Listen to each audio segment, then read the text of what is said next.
ہیں تو اپنے پروردگار کے نام کا ذکر کرو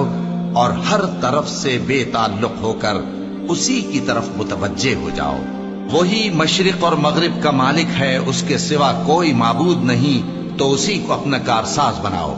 اور جو دل آزار باتیں یہ لوگ کہتے ہیں ان کو سہتے رہو اور خوبصورتی سے ان سے کنارہ کش رہو، اور مجھے ان جھٹلانے والوں سے جو دولت مند ہیں سمجھ لینے دو اور ان کو تھوڑی سی مہلت دے دو۔ کچھ شک نہیں کہ ہمارے پاس بیڑیاں ہیں اور بڑی زبردست آگ ہے،